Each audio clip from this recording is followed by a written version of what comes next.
हरे Krishna. ISKCON Mangalore भक्त वृंद की ओर से मैं वनमाली गोविंद दास श्री श्री जगन्नाथ बलदेव सुभद्रा माई की प्रसन्नता के लिए और सभी वैष्णवों की प्रसन्नता के लिए आपके समक्ष श्री शिष्टाष्टकम के 8 श्लोकों के बारे में चर्चा करने का प्रयास करूंगा। तो श्री चैतन्य महाप्रभु आज से लगभग 500 साल पहले पश्चिम बंगाल में उनका जन्म हुआ और उनकी लीलाएं हुई। श्री चैतन्य महाप्रभु और कोई नहीं, केवल भगवान के भक्त के रूप में वो आए और हमको हरे कृष्ण महामंत्र देने के लिए उनका अवतार हुआ।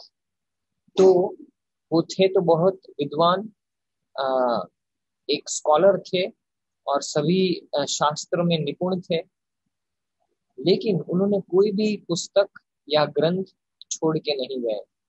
केवल ये श्री शिष्टाष्टकम के 8 श्लोक मानवता के लिए देके गए, जो हम हर एक इस्कॉन मंदिर में सुबह जो प्रातः काल में प्रोग्राम होता है उसमें अवश्य इसका रिसाइटेशन हर एक इस्कॉन मंदिर में होता है।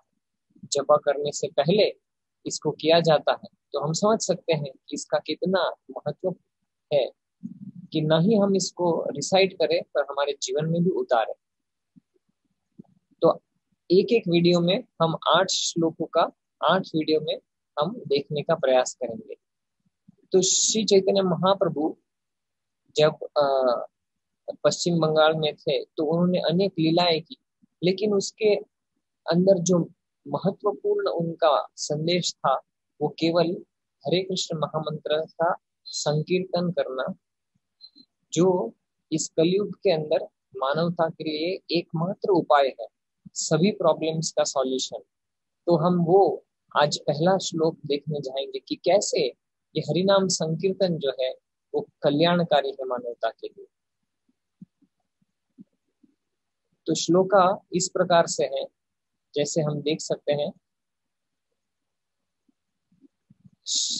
चेतो दर्पण मार्जनम भव महादावाग्नि निर्वापणम।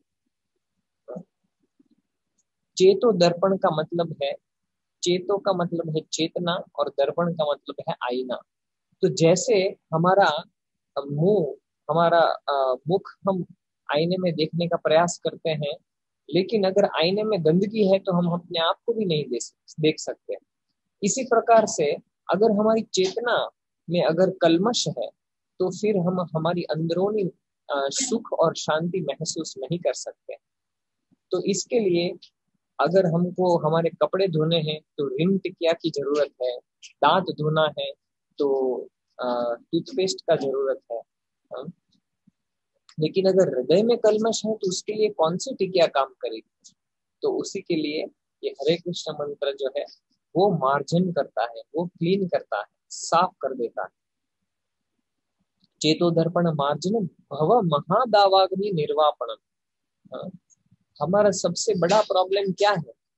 क्या हमारे पास पैसा नहीं, नींद नहीं ठीक से, या हमारे पास नाम नहीं है, ऐशो आराम नहीं है, क्या वो प्रॉब्लम? नहीं, हमारा मेन प्रॉब्लम तो ये है कि हम ये महा जो दावाग्नि है संसार के रूप में, जहाँ जन्म मरण मृत्यु, जरा और व्याधि जो हो रही है, उससे हमको पार। तो अगर उससे अगर हमको बचना है तो श्री चैतन्य महाप्रभु बता रहे हैं कि ये जो हरे कृष्ण महामंत्र का जो संकीर्तन है वो एक चंद्रमा के रूप है, जो इस अग्नि में हमको बहुत सुख और शांति प्रदान कर सकता है। जैसे ही एक चंद्रमा रात को उनके किरण से आम जनता को जो शांति और सुकून दे सकता है, एक सफेद कमल की तरह उसकी तुलना की गई है। श्रेय कैरव, कैरव का मतलब है एक सफेद कमल, जो कितना चंद्र का जो किरण आता है, वो एक सफेद कमल के प्रतीक है, और वो जो किरण पूरे जगत में फैलता है और ये जगत की दावाग्नि को ठंडा कर देता है। तो ऐसा जो हरे कृष्ण महामंत्र का कीर्तन है वो विद्या वधु जीवनम है। विद्या का वो आ, आत्मा है। वो इस जगत में अगर कुछ भी जगत जानना है, हाँ, तो ये हरे कृष्ण महामंत्र के रूप में हमका हमारी हृदय के अंदर जो ज्ञान का वृद्धि होगी, वो हमें सभी जरूरियात ज्ञान को हमको पहुंचा देगी। हमें और कुछ जानने का प्रयास नहीं करना है। इसीलिए इसको बोल रहा है विद्या वधु जीवन। हाँ? और आनंदाम बुद्धिवर्धनम। आनंद का मतलब है सुख, और अम्बुधि का मतलब है सागर। तो सागर की सीमा कितनी बड़ी है, और जो सुख हमके मिलेगा हरे कृष्ण महामंत्र का कीर्तन से, जप से, वो इतना बड़ा उसका सीमा है कि सागर की सीमा से तुलना की गई। और तो और वो वर्धनम, बढ़ते ही जा रहा है। तो किसी को शंका हो सकती है कि भले ऐसा कैसे, इतना सुख कभी मिल सकता है क्या? हाँ, तो हमको समझना है कि कैसे ये हरे कृष्ण महामंत्र का जप करके हमको ये भौतिक जीवन का सुख नहीं मिलेगा, जो क्षण भंगुर है, थोड़ा समय है और बाद में चला जाता है। तो जैसे हम गुलाब जामुन, अगर हम किसी को अच्छा लगता है तो हम 1 2 4 5 10 15 20, उससे ज्यादा नहीं खा सकते।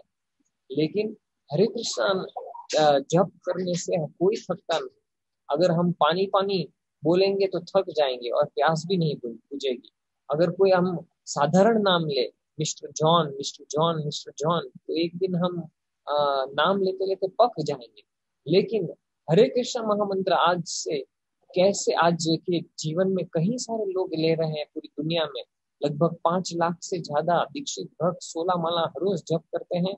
और आज तक, हाँ, कई सारे सन्यासी है जो 50 साल से भी ज्यादा हरे कृष्ण मंत्र का जप कर रहे हैं, और अभी भी उनको बोरिंग नहीं फील हो रहा है। उनको और भी आनंद मिल रहा है, और इसलिए वो कंटिन्यू कर रहे हैं। तो यही एक प्रूफ है कि ये कितना आनंद देने वाला है। हाँ? आनंदम बुद्धिवर्धनम प्रतिपदम पूर्णामृत आस्वादनम। और जो सुख है वो ऐसा नहीं कि आज है और थोड़े सालों के बाद मिलेगा। प्रतिपदम, हर एक मोमेंट में हमको सुख मिल सकता है। तो आ, हमको समझने का प्रयास करना चाहिए कि हरे कृष्णा मंत्र जो है वो शास्त्रों में दिया गया है, कलि संतन उपनिषद में दिया गया है, ब्रह्म नारदीय पुराण में लिखा गया है। तो ये कोई इस्कॉन का मंत्र नहीं है, शिला प्रभुपाद का दिया हुआ मंत्र नहीं है, लेकिन स्वयं भगवान का दिया हुआ मंत्र है। हाँ? हरेर नाम हरेर नाम हरेर नाम ऐव केवलम कलौ नास्तेव नास्तेव नास्तेव गतिरन्यथा। 3 बार बोला है कि और कोई उपाय नहीं है, और मानवता को बचाने के लिए, पूर्ण मानवता को बचाने के लिए ये एक बहुत महान उपाय है हरे कृष्ण मंत्र का जप करना। और ऐसे हरे कृष्ण महामंत्र का जप का परम विजय हो, श्री संकीर्तन का परम विजय हो, जो ये युग धर्म है। तो आइए हम सभी इस कोरोना के टाइम में सभी लोग बेचैन हैं, बहुत तड़प रहे हैं, मुश्किल में हैं। काफी सारे लोगों का मन की शांति दूर हो गई है। तो सभी के लिए प्रार्थना कर सकते हैं और समझ सकते हैं कि आखिरकार ये कलयुग में अगर कोरोना भी चला जाएगा, चलो वैक्सीन भी आ जाएगा और सब ठीक भी हो जाएगा दुनिया, लेकिन और दूसरा प्रॉब्लम आ सकता है। तो कलयुग में कभी भी सुख शांति नहीं मिल सकती है परमानेंट रूप से। लेकिन जो हरे कृष्ण महामंत्र का शरण लेता है, भगवान श्री चैतन्य महाप्रभु के दिए गए उपदेश का शरण लेगा, उसको जरूर सुख और शांति प्रदान होगी। हरे कृष्णा कृष्णा कृष्णा हरे हरे, हरे राम राम राम हरे हरे। हरे कृष्णा। खूब खूब धन्यवाद।